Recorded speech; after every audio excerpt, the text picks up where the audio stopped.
what we do here is we break down the actual placement of roles and how they were actually placed. Is it through your own network, your JobAdder database, or is it through ad channels?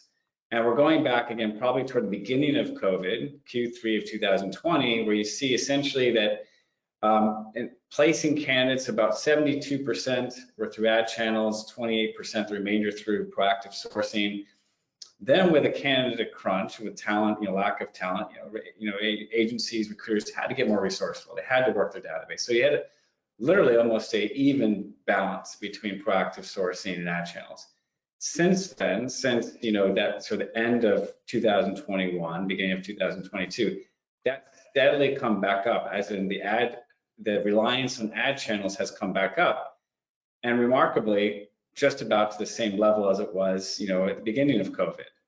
So, Greg, I know you have very few thoughts here, but maybe you can try and come up with a few. I have to be honest with you, I find this data very depressing. You know that. Because what it shows us is that lessons have not been learned. I'm about to say something that sounds obvious, but it's actually smarter than it sounds. The entire premise of the recruitment profession, agencies that is that clients come to agencies to access candidates that they can't find themselves. I mean, you work with the corporate side, and they've got internal teams, they've got JobAdder, they've got LinkedIn, they've got Seek, they've got everything that recruitment agencies have got.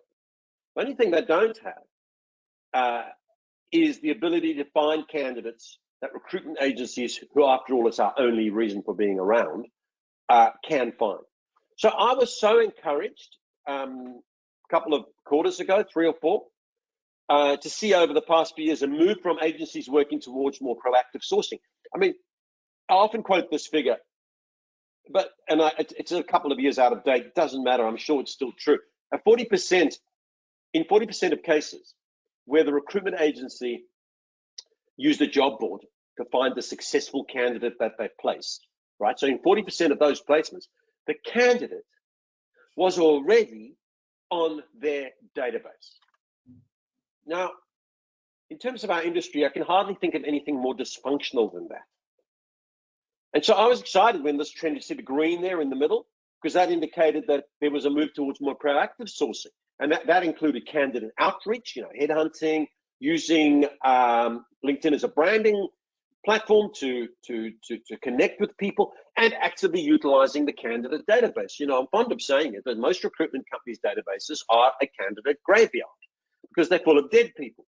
Now, I don't mean, physically dead, although, jokes aside, there could be, because most recruitment companies don't keep in touch with those people.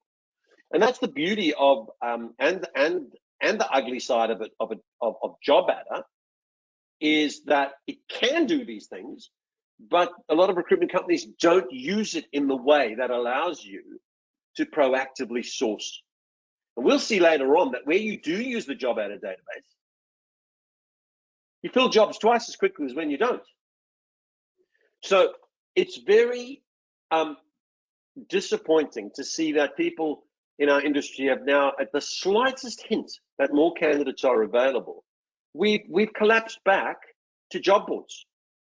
And I've got nothing against job boards. They have a time and place, obviously, but everyone's got access to job boards, and every candidate you get off a job board is by definition not exclusive to you, by definition, because they've applied for 5 other jobs. And the chances of you placing them is exponentially lower than if you had nurtured a relationship with that candidate, kept in touch with them. I mean, to make it simple to understand the sort of thing I'm talking about,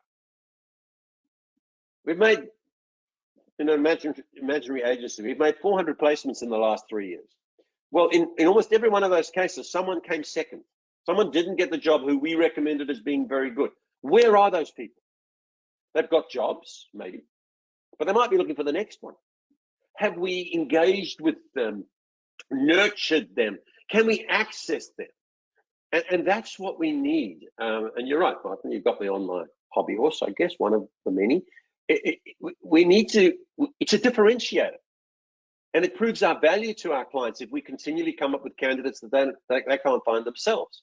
And now, because we've got a slight slowdown in jobs, it seems agencies are tossing that focus in and returning to job boards. And it's a retrograde, short-term approach. And it will hurt immeasurably when the market turns again, because once again, those agencies will not have the tools, the methods, the methodology, and the ethos of hunting within their database and outreach. And as a result, they'll be fishing in the very shallow pond of job boards. Martin. Yeah, and you mentioned, right, we're in a slight slowdown now. So there is time to pause. There's time to actually, data, your data that you have in your database at an agency, your candidate data is gold, potential gold. We're seeing even with the Temp Express, what we've done is actually make that data more available, more visible. And it's shining light on probably some of the holes there that need to actually, look after, be able to improve that by reaching out to candidates, by keeping them active, by, understanding, not having no relationship with them, not assuming they're dead, as you said. So, Martin, if I could just pick up on that very interesting thing you just said. I talk about the recruitment seesaw, and that means all or nothing. So what's happened, there's been a big swing towards business development in recruitment agencies, quite rightly, because that's been neglected. But I think we can do business development at the same time, not completely concede on candidate development, as you touched on. And I think that's what we've got, that we should, the wheel will turn again. And we need to make sure that our recruiters, yes, they're doing their business development, but candidate contact and interaction is business development, because for our business to make money, we need both. So I just hope we get the balance right, and I'd love to see that chart go the other way next time.